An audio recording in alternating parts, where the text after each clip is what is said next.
Tres curiosidades ocultas de la película Mad Max, más allá de la cúpula del trueno de 1985 que debes de saber. Número 3. ¿Sabes que esta película de Mad Max, más allá de la cúpula del trueno, se sitúa precisamente 15 años después de la anterior película?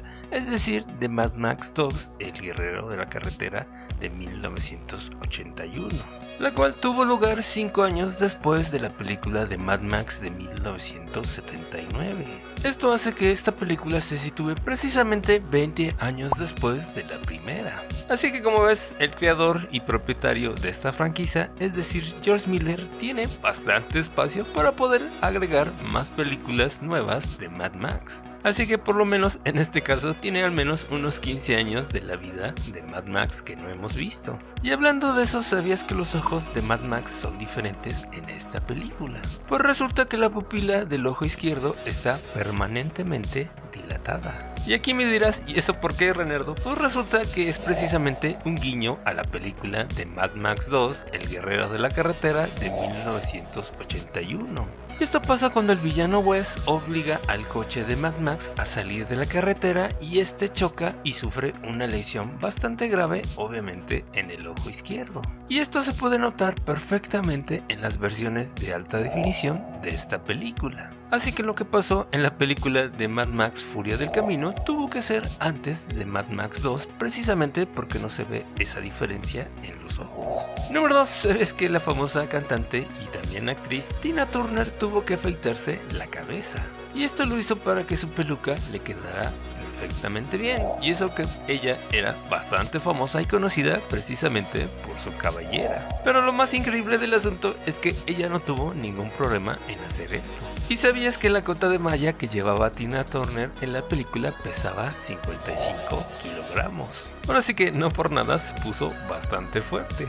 ¿Y sabías que en el guión Tina Turner tenía que conducir un vehículo? En este caso, todos los vehículos que se habían construido en la película tenían transmisiones manuales, que obviamente en este caso Tina Turner no sabía conducirlos.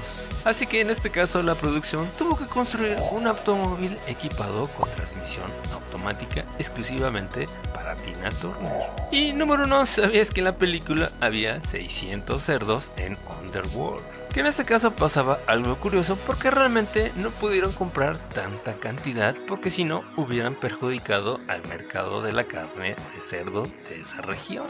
Así que la única opción que tuvieron fue realmente simplemente alquilarlos a todos los criadores de cerdo de la zona. ¿Y sabías también que la tormenta de arena que vemos al final de la película era real? Y esta la tuvieron que grabar con un avión que llevaba una cámara fija y al cual tuvieron que atravesar dicha tormenta varias veces para poder grabar dichas tomas. Y mientras esto se filmaba, toda la producción, así como los actores, tuvieron que buscar refugio, obligándolos a algunos a permanecer en sus autos y otros a encontrar una especie de refugio.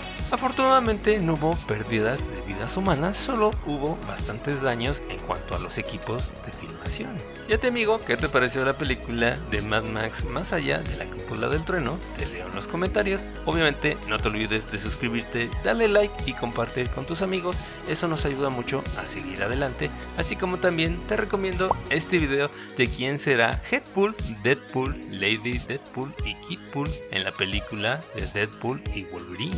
Básicamente es mi predicción de qué personajes y de qué universos o tierras, en este caso del universo de los cómics, pueden aparecer en la película de Deadpool 3. Nos vemos en el siguiente video.